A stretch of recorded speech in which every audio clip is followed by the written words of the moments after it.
Hello student, welcome to study of commerce.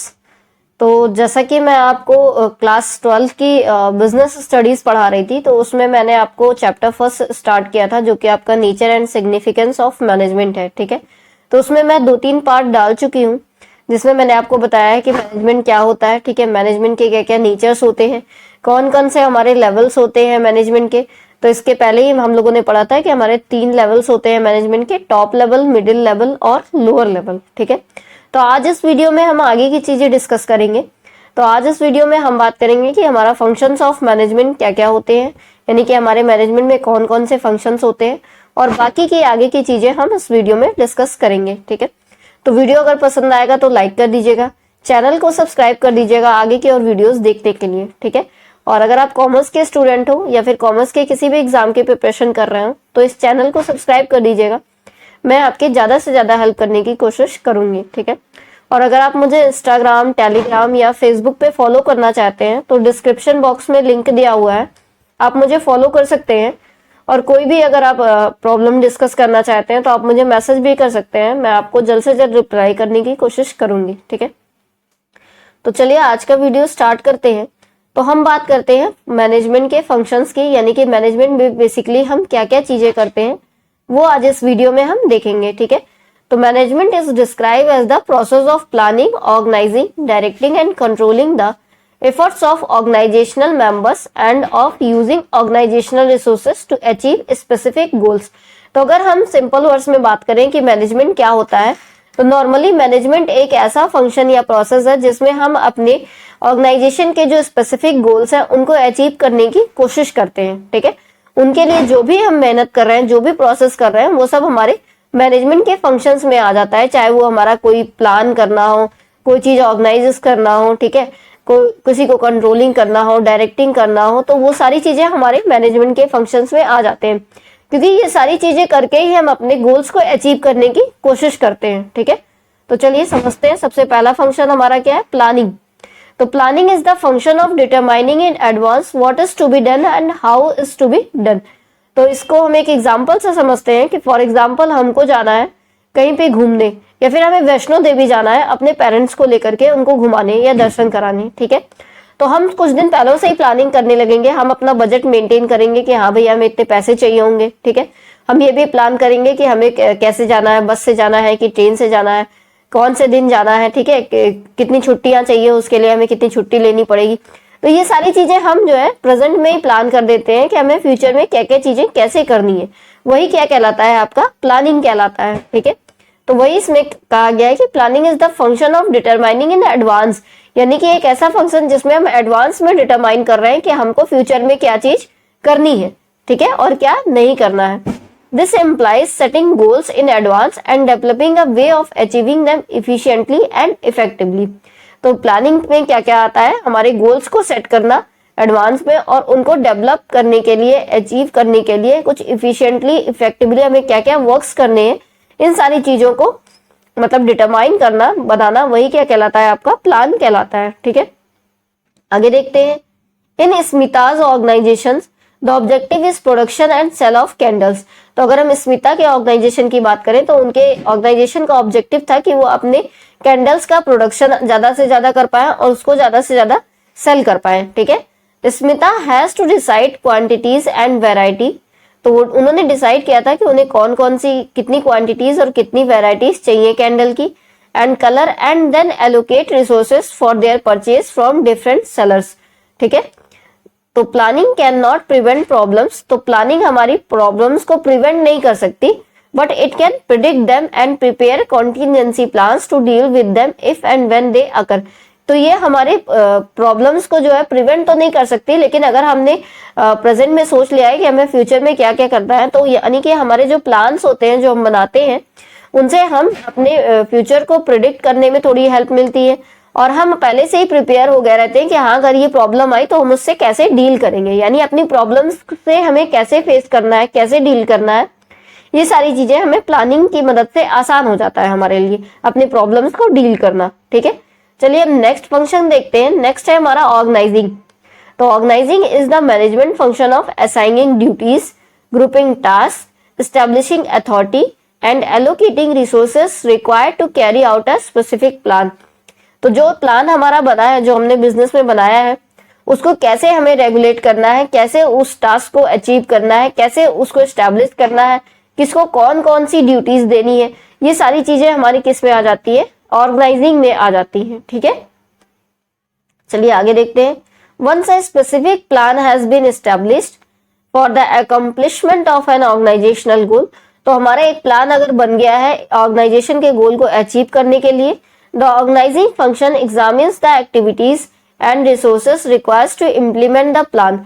तो हम ये ऑर्गेनाइज करने लगते हैं अपने फंक्शंस में कि हमें कौन कौन सी एक्टिविटीज करनी है, कौन कौन से रिसोर्सेस है, ठीक है, कैसे हम उन चीजों को इम्प्लीमेंट करेंगे, अपने प्लान को कैसे हम इम्प्लीमेंट करेंगे।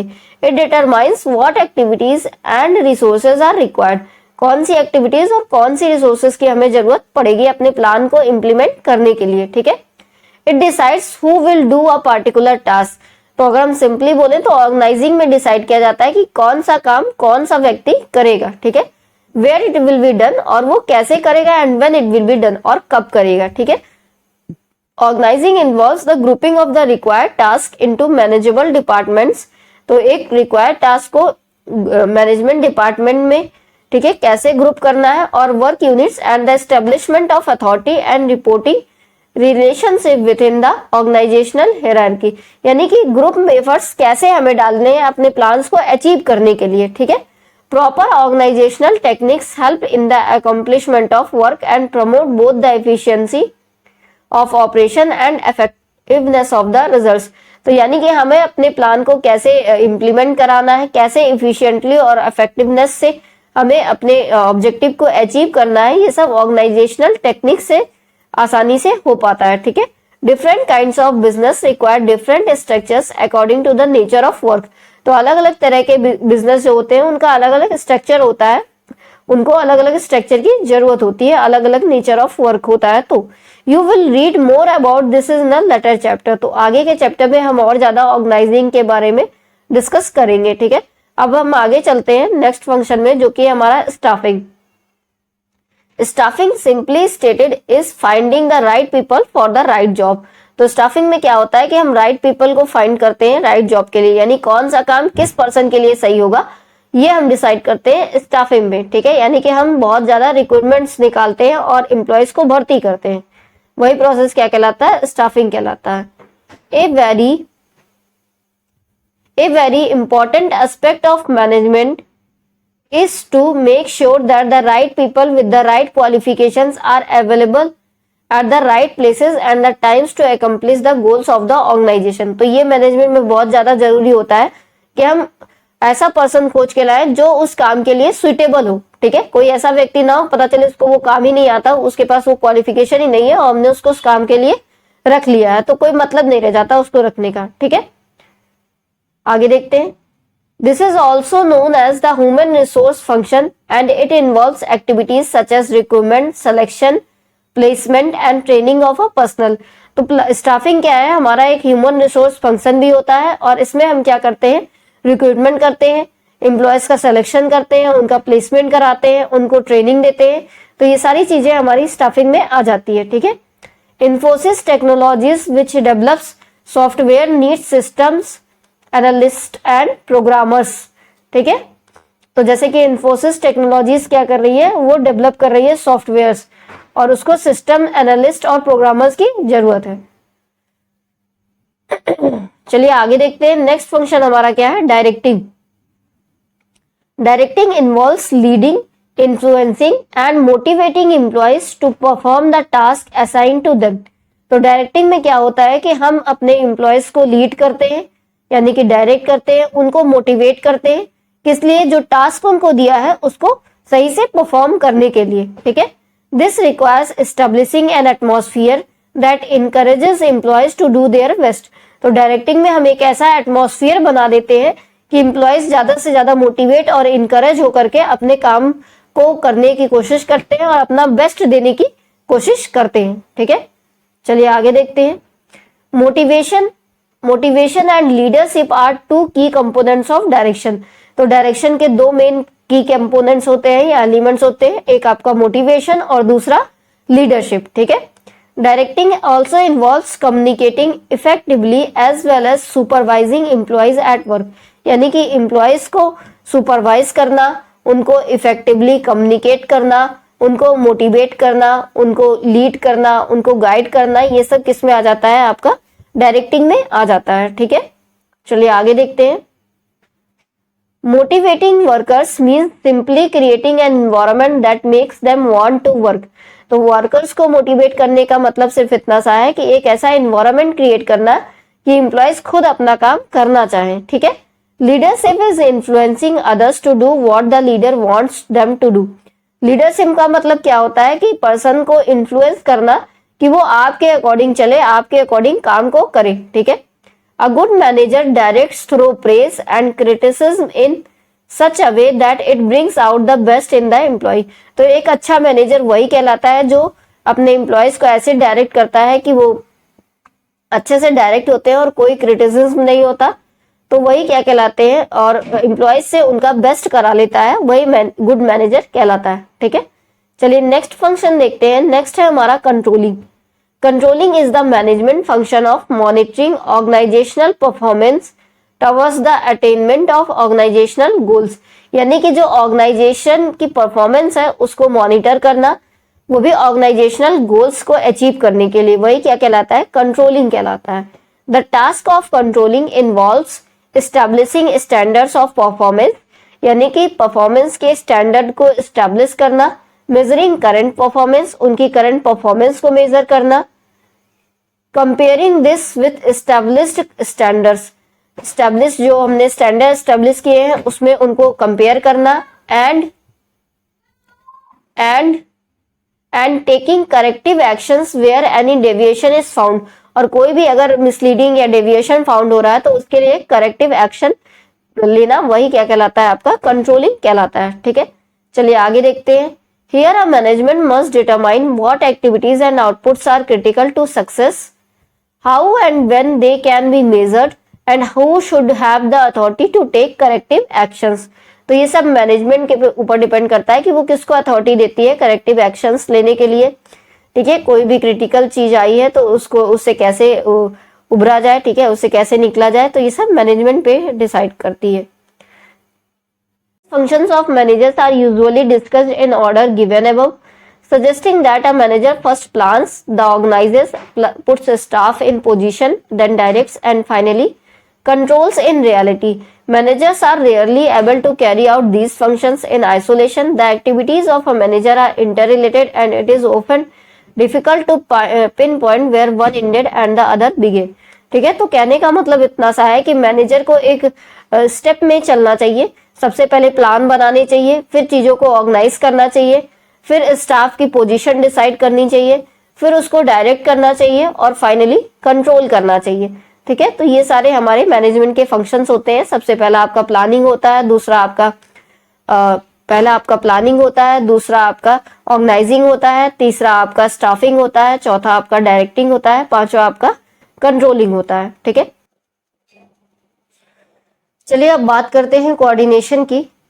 Coordination the essence of management. ठीक है, कोऑर्डिनेशन को हम मैनेजमेंट की एसेंस बोलते हैं क्योंकि कोऑर्डिनेशन का एक बहुत ही इंपॉर्टेंट रोल होता है, या फिर हम बोल सकते हैं लाइफ ब्लड ऑफ मैनेजमेंट होता है, समझ लीजिए। क्योंकि मैनेजमेंट में कोऑर्डिनेशन का बहुत बड़ा रोल होता है, क्योंकि जब तक सब मिल करके एक साथ कोऑर्डिनेट नहीं करते तब तक हम जो है एक स्पेसिफिक गोल को अचीव नहीं कर सकते। ठीक है, एक अकेला मैनेजर ही सब कुछ नहीं कर सकता, जब तक उसको सारे लेवल्स के लोग, सारे एम्प्लॉयज, सुपरवाइजर सब जो है उसको कोऑर्डिनेट नहीं करते, तब तक वो अपना गोल नहीं अचीव कर सकता। इसीलिए कोऑर्डिनेशन को हम एसेंस ऑफ मैनेजमेंट बोलते हैं। ठीक है, तो चलिए आगे देखते हैं। You have understood by now that a manager has to perform 5 interrelated functions in the process of managing and organizing. तो हमने देखा कि 5 इंटर रिलेटेड फंक्शंस है जो कि एक मैनेजर को करने होते हैं, जो हमने देखा कि प्लानिंग, डायरेक्टिंग, ऑर्गेनाइजिंग, ये सारी चीजें होती हैं। ठीक है, organising which is a systematic made up of different interlinked and interdependent subsystems। तो जितने भी प्रोसेस हैं वो सब एक दूसरे से इंटरलिंक्ड हैं, एक दूसरे से जुड़े हुए हैं और एक दूसरे पे निर्भर भी करते हैं, इंटरडिपेंडेंट भी हैं। ठीक है, a manager has to link these diverse groups towards the achievement of a common goal. तो मैनेजर ये जो अलग अलग डाइवर्स ग्रुप्स बने हैं इन सबको एक ही कॉमन गोल, एक हमारा जो मेन ऑब्जेक्टिव है उसको अचीव करने के लिए मैनेजर जो है लिंक बनाता है। ठीक है, the process by which a manager synchronises the activities of a different department is known as coordination. तो वो प्रोसेस जिसके थ्रू वो सारे जो हमारे मैनेजमेंट के फंक्शंस है उनको इंटरलिंक करता है या साइक्रोनाइज करता है, उसी प्रोसेस को हम क्या बोलते हैं, कोऑर्डिनेशन बोलते हैं। ठीक है, क्योंकि कोऑर्डिनेशन के बेस पे ही हम सब चीजों को एक दूसरे से जोड़ के रख सकते हैं। ठीक है, चलिए आगे देखते हैं। Coordination is the force that binds all the other functions of a management. तो कोऑर्डिनेशन एक ऐसी फोर्स है, ठीक है, जिसके थ्रू हम सारे फंक्शंस को मैनेजमेंट के बाइंड करते हैं, जोड़ते हैं। ठीक है, it is the common threads that runs through all activities such as purchase, production, sales and finance to ensure continuity in the working of the organization. तो चाहे जिस भी तरह का फंक्शन हो उन सब में हमारा कोऑर्डिनेशन एक थ्रेड का काम करता है। ठीक है, coordination is sometimes considered a separate function of management. Sometimes हम कोऑर्डिनेशन को एक सेपरेट फंक्शन ही मान लेते हैं मैनेजमेंट का। ठीक है, it is however the essence of management for achieving harmony among the individual efforts towards the accomplishment of a group goals. Each managerial function is an exercise contributing individually to coordination. तो हर management के जितने भी functions हैं उसमें हमें coordination function भी use करना पड़ता है। ठीक है, क्योंकि बिना इसके कोई भी फंक्शन पूरा नहीं हो सकता। Coordination is implicit and inherent in all functions of the organization. सभी तरह के फंक्शंस में ऑर्गेनाइजेशन के हमें कोऑर्डिनेशन की जरूरत पड़ती है। ठीक है, चलिए आगे देखते हैं।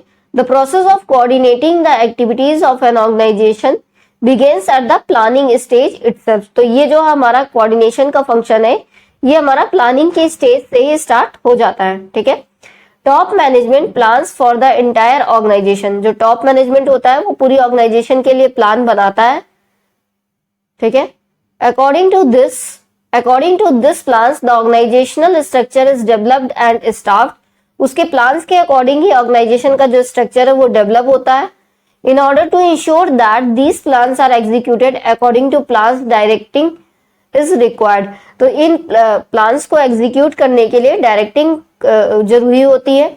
Any discrepancies between actual and released activities are then taken care of the stage of controlling.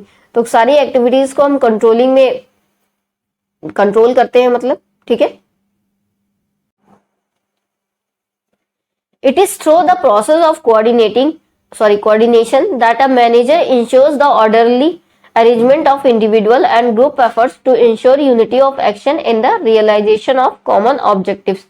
तो एक मैनेजमेंट जो है वो कोऑर्डिनेशन के बेस पे ही सारे ऑर्डर्स में सबको अरेंज करता है, सारे इंडिविजुअल्स को एक ग्रुप एफर्ट करवाता है। ठीक है, क्योंकि एक दूसरे के बीच में कोऑर्डिनेशन रहेगा तभी सब मिल करके एक गोल्स को अचीव करने के लिए अपना एफर्ट डालेंगे। ठीक है, coordination therefore involves synchronisation of different actions और efforts of the various units of an organisation. तो कोऑर्डिनेशन से ही हम सारी चीजों को इन्वॉल्व करके एक एफर्ट्स के थ्रू ही सब कुछ ऑर्गेनाइज करते हैं। ठीक है, क्योंकि बिना कोऑर्डिनेशन के हम कोई भी चीज ऑर्गेनाइज भी नहीं कर सकते। This provides the requisite amount, quality, timing and sequence of efforts which ensures that planned objectives are achieved with a minimum of conflict. तो हम अपने जो ऑब्जेक्टिव्स को प्लान किया है हमने उसको हम अचीव कर पाते हैं कोऑर्डिनेशन की हेल्प से ही। ठीक है, चलिए आगे देखते हैं। आगे हम बात करेंगे characteristics of coordination. Excuse me. तो चलिए कोऑर्डिनेशन की कैरेक्टरिस्टिक्स देखते हैं। Coordination integrates group efforts. तो सबसे बड़ी कैरेक्टरिस्टिक्स क्या है कि ये ग्रुप में एफर्ट करवाता है, एक दूसरे के साथ मिल करके एफर्ट करते हैं कोऑर्डिनेशन से। ठीक है, दूसरा है coordination ensure unity of action. ये हमारे एक्शंस में यूनिटी लाता है, यानी कि हम सब मिल करके एक चीज एक गोल की तरफ वर्क करते हैं, यानी कि कॉमन पर्पस के लिए हम सब काम करते हैं। उसी का मतलब हो गया कि यूनिटी ऑफ एक्शन, हमारे एक्शंस में यूनिटी लाता है, ठीक है, एकता लाता है। नेक्स्ट फंक्शन देखते हैं। हाँ, नेक्स्ट है हमारा coordination is a continuous process. तो कोऑर्डिनेशन क्या है आपका? कॉन्टिन्यूअस प्रोसेस है, क्योंकि ये हमारे हर फंक्शन में इसकी जरूरत पड़ती है, चाहे वो प्लानिंग हो, चाहे ऑर्गेनाइजिंग हो, चाहे डायरेक्टिंग हो, चाहे कंट्रोलिंग हो, ठीक है। हर स्टेज में हमें अपने कोऑर्डिनेशन की जरूरत पड़ती ही है, इसलिए बोल रहा है कि ये कॉन्टिन्यूअस प्रोसेस है, एक निरंतर चलने वाली प्रक्रिया है, ठीक है। चलिए आगे देखते हैं। नेक्स्ट है हमारा coordination is an all pervasive function. तो ये हमारा परवेसिव फंक्शन होता है। परवेसिव का मतलब ये हो गया कि हमें मैनेजमेंट के सारे लेवल्स में इसकी जरूरत होती है, ठीक है। Interdependent nature of the activities of various department, जितने भी डिपार्टमेंट्स हैं सब एक दूसरे से इंटरडिपेंडेंट होते हैं, एक दूसरे पे निर्भर होते हैं, सब एक दूसरे से जुड़े हुए होते हैं, और हर लेवल्स में मैनेजमेंट के हर डिपार्टमेंट में हमें कोऑर्डिनेशन की जरूरत होती है। इसीलिए हम बोल रहे हैं कि परवेसिव फंक्शन है, सब में इसकी जरूरत पड़ती ही है, ठीक है। नेक्स्ट देखते हैं। नेक्स्ट है हमारा coordination is the responsibility of all manager. तो कोऑर्डिनेशन की बात करें तो ये सभी मैनेजर्स की रिस्पॉन्सिबिलिटी होती है कि उनके जो एम्प्लॉयज वर्क कर रहे हैं उनके बीच में कोऑर्डिनेशन होना चाहिए, उनकी ऑर्गेनाइजेशन में एक कोऑर्डिनेशन होना चाहिए, एक दूसरे के प्रति हर एक लेवल में कोऑर्डिनेशन होना चाहिए, क्योंकि कोऑर्डिनेशन ही नहीं होगा तब हम एक कॉमन ऑब्जेक्टिव के प्रति अपना वर्क नहीं कर सकते सब लोग मिलकर के, ठीक है। क्योंकि सब लोगों का एक साथ होना बहुत ज्यादा जरूरी है हमें एक ऑब्जेक्टिव को अचीव करने के लिए मैनेजमेंट के, ठीक है। तो कोऑर्डिनेशन मैनेजमेंट में या ऑर्गेनाइजेशन में है कि नहीं है, ये रिस्पॉन्सिबिलिटी मैनेजर्स की होती है कि वो कोऑर्डिनेशन मेंटेन करके चले, हर लेवल्स के बीच में, हर जो है एम्प्लॉयज के बीच में, हर सुपीरियर्स के बीच में, सबके बीच में वो कोऑर्डिनेशन को मेंटेन रखें, ठीक है। नेक्स्ट फंक्शन देखते हैं। नेक्स्ट है हमारा coordination is a deliberate function. तो कोऑर्डिनेशन हमारा एक डेलिब्रेट फंक्शन है, means a manager has to coordinate the efforts of different people in a conscious and deliberate manner, even where members of a department willingly cooperate and work. Coordination gives a direction to that willing spirit. अगर सब एक साथ काम कर भी रहे हैं तो अगर हम उनके बीच में कोऑर्डिनेशन आ जाता है तो वो ज्यादा मोटिवेट होकर के काम करते हैं, ठीक है, एक स्पिरिट मिल जाती है उनको, ठीक। इसीलिए coordination is the cooperation is the in the absence of coordination may lead to wasted effort and coordination without cooperation will lead to dissatisfaction among employees। यानी कि कोऑर्डिनेशन और कॉपरेशन दोनों का होना जरूरी है किसी भी मैनेजमेंट के लिए, ठीक है। Coordination therefore is not a separate function of management but it is very essence। तो कोऑर्डिनेशन मैनेजमेंट का एक सेपरेट फंक्शन नहीं होता, लेकिन वो ऑर्गेनाइजेशन में बहुत ज्यादा जरूरी होता है, क्योंकि उसकी जरूरत हर फंक्शन में हमें होती ही है मैनेजमेंट के। For an organization to effectively and efficiently achieve its objective coordination is required. तो अगर हम इफिशिएंटली और इफेक्टिवली अपने ऑब्जेक्टिव्स को अचीव करना चाहते हैं तो हमें कोऑर्डिनेशन की जरूरत पड़ती ही है, ठीक है। ये इंपॉर्टेंस की कि कोऑर्डिनेशन के इंपॉर्टेंस क्या क्या है, तो ये फंक्शन से भी वैसे हमें क्लियर ही हो गए हैं। Coordination is important as it integrates the efforts of individual departments and specialists। तो कोऑर्डिनेशन हमारे लिए बहुत इंपॉर्टेंट होता है क्योंकि ये जो है इंडिविजुअल के एफर्ट्स को इंटीग्रेट करता है, एक साथ लाता है, चाहे वो डिपार्टमेंट्स के हो, चाहे इंडिविजुअल्स के हो, चाहे वो स्पेशलिस्ट के हो, ठीक है। The primary reason for coordination is that departments and individuals in an organization are interdependent. तो क्योंकि हमें पता है कि हमारे जो ऑर्गेनाइजेशन है उसमें जितने भी डिपार्टमेंट्स हैं या इंडिविजुअल्स हैं वो सब एक दूसरे से इंटरडिपेंडेंट होते हैं, यानी कि एक दूसरे पर निर्भर होते हैं, तो इसलिए हमें कोऑर्डिनेशन की जरूरत पड़ती है। They depend on each other, तो वो एक दूसरे पर निर्भर होते हैं। For information and resources to perform their respective activities, तो अपनी एक्टिविटीज को परफॉर्म करने के लिए वो एक दूसरे पर निर्भर करते हैं, इंफॉर्मेशन और रिसोर्सेज जानने के लिए, ठीक है। Thus manager need to reconcile differences in approach, timing, efforts और इंटरेस्ट। तो चलिए देखते हैं, अगर हमारी इंपॉर्टेंस की बात करें तो सबसे पहला है हमारा ग्रोथ इन साइज। तो as the organization grow in size the number of people employed by the organization also increases. तो जैसा कि हमको पता है कि हमारे ऑर्गेनाइजेशन की अगर साइज ग्रो होगी तो नंबर ऑफ पीपल भी वहां पे ज्यादा होंगे, ठीक है। At times it may become difficult to integrate their efforts and activities. तो उस टाइम में जब लोग ज्यादा हो जाएंगे तो हम एक दूसरे की एक्टिविटीज को और एफर्ट्स को जो है इंटीग्रेट नहीं कर पाएंगे, एक दूसरे को एक ही कॉमन गोल के प्रति जो है वर्क करने के लिए हम उन्हें मोटिवेट नहीं कर पाएंगे बिना कोऑर्डिनेशन के। ठीक है, all individuals differ their habits of work. सभी इंडिविजुअल्स के अलग अलग तरीके होते हैं काम करने के, वो अलग अलग बैकग्राउंड से आते हैं। ठीक है, उनके अलग अलग अप्रोचेस होती है सिचुएशंस की को हैंडल करने की, अलग अलग उनके रिलेशनशिप्स होते हैं दूसरों से। ठीक है, it becomes necessary to ensure that all individual work towards the common goals of the organization. लेकिन हमारे लिए ये जरूरी है कि सब एक ऑर्गेनाइजेशन एक गोल के प्रति ही वर्क करें, यानी कि हमारी जो मेन मोटिव है हमारा उसी के प्रति सब सारे एम्प्लॉयज मिलकर के सब अपने अलग अलग गोल्स जिनके हैं, अलग अलग इन्वायरमेंट से आए हैं, सब अलग अलग उनकी हैबिट्स है वर्क करने की, लेकिन सब एक ही गोल के प्रति काम करें। ठीक है, तो ये हमारा ऑब्जेक्टिव होता है। बट एम्प्लॉयज में have their own individual goals also, लेकिन एम्प्लॉयज के अपने अलग अलग गोल्स भी होते हैं।